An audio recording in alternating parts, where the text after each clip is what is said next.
Je tiens tout d'abord à ma qualité de ministre de l'Enseignement supérieur, de la Recherche et de l'Innovation à m'incliner respectueusement devant la mémoire de Abdoulaye Ba, étudiant en licence 2 à la faculté de médecine, de pharmacie et d'odontostomatologie. À la suite de cet événement tragique, j'exprime mes condoléances les plus attristées aux parents de la victime. Ces condoléances s'adressent également à la communauté universitaire en général et à la communauté estudiantine en particulier. J'ai une pensée profonde pour tous les blessés à qui je souhaite prompt rétablissement. Ce décès survient dans un contexte marqué par une crise récurrente liée à la gestion des allocations d'études, laquelle est exacerbée par les dysfonctionnements cycliques du système universitaire. Les universités sénégalaises ont été fortement impactées par le chevauchement d'années académiques, résultant en partie des crises sanitaires, notamment la COVID-19, et sociopolitiques entre 2021 et 2024. Ces dysfonctionnements conjoncturels se sont greffés à des lacunes structurelles de notre système d'enseignement supérieur. En dépit de la grande résilience de celui-ci, ses performances et sa crédibilité ont été fortement éprouvées, entre autres par la massification de la population estudiantine, mais également les déficits d'infrastructures. Concernant la question des bourses, qui a été à l'origine des troubles, je dois l'admettre qu'il y a eu peut-être une incompréhension entre les étudiants et l'administration, parce que depuis le début de l'année académique, les bourses sont régulièrement payées le 5 de chaque mois. À ce jour, l'État ne doit aucun arriéré de bourse aux étudiants. Peut-être le point d'achoppement, c'est que dans le cadre des réformes enclenchées par mon département, il a été décidé de faire coïncider la durée d'obtention de la bourse au temps de présence effectif de l'étudiant dans les universités. En deux termes, l'étudiant commence à percevoir sa bourse à compter de sa date d'inscription dans un établissement d'enseignement supérieur.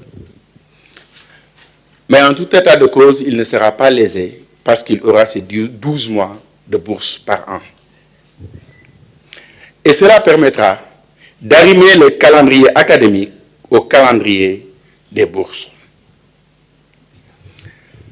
C'est pourquoi il est difficile de comprendre que les étudiants décident de se restaurer sans payer les tickets subventionnés à 90% par l'État. À titre d'exemple, l'étudiant paye 250 francs par jour, 50 francs pour le petit déjeuner, 100 francs pour le déjeuner et 100 francs pour le dîner. Ça fait 250 francs par jour. Et l'État paye 2250 en moyenne aux repreneurs par jour. Et je dois rappeler aussi que le Sénégal, c'est un pays qui dépense énormément dans le sous-secteur de l'enseignement supérieur, de la recherche et de l'innovation. Si on considère l'indicateur dépenses publiques par rapport au PIB par habitant, le Sénégal est devant les pays du Nord comme les États-Unis. Nos voisins, nous sommes de très loin devant la Côte d'Ivoire et le Ghana. Et je dois rappeler que cette année, l'État a dépensé l'année 2025, 105 milliards de bourses d'études. À titre de comparaison, nos voisins ivoiriens sont à 39 milliards, le Bénin est à 12 milliards. Vous dire que le Sénégal est un pays qui dépense énormément dans les œuvres sociales et les allocations d'études.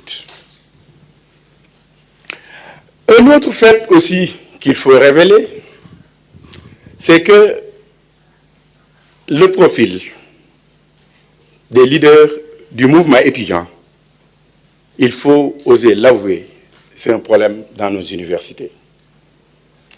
Si je prends un exemple, un des leaders les plus en vue du collectif des amicales de l'UCAD, c'est un étudiant qui a 31 ans, qui n'a pas encore terminé son master. Et il a fait 10 ans à l'UCAD depuis 2016. Pour des études de master qui doivent durer 5 ans, on ne peut pas faire 10 ans et continuer à diriger le mouvement étudiant. C'est des questions sur lesquelles nous devons avoir le courage de discuter. Il est également établi que certains dirigeants d'étudiants subissent des influences extérieures, plus particulièrement l'influence de politique. Autre chose que je dois préciser à l'endroit des Sénégalais, c'est que les franchises universitaires n'ont jamais été violées par l'État. L'article 2 de la loi 94/79 relative aux franchises et libertés universitaires est très clair.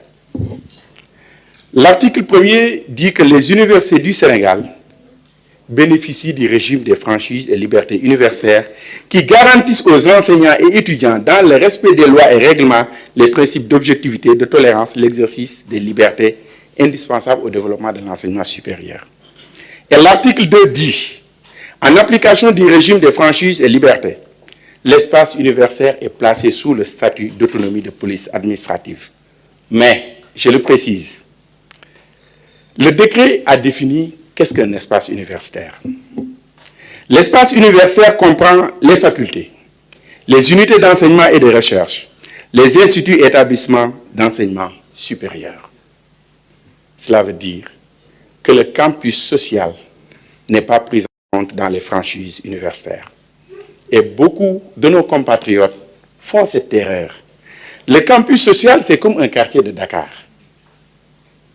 C'est comme un quartier de Dakar, parce que dans beaucoup d'universités du Nord, si vous regardez bien, les campus se trouvent en dehors du campus. Les campus sociaux se trouvent en dehors du campus pédagogique. Donc, aujourd'hui, les défis sont immenses pour le secteur de l'enseignement supérieur. Et l'immensité des défis requiert une grande introspection, une synergie des intelligences, une synergie des intelligences collectives et un sens élevé des responsabilités.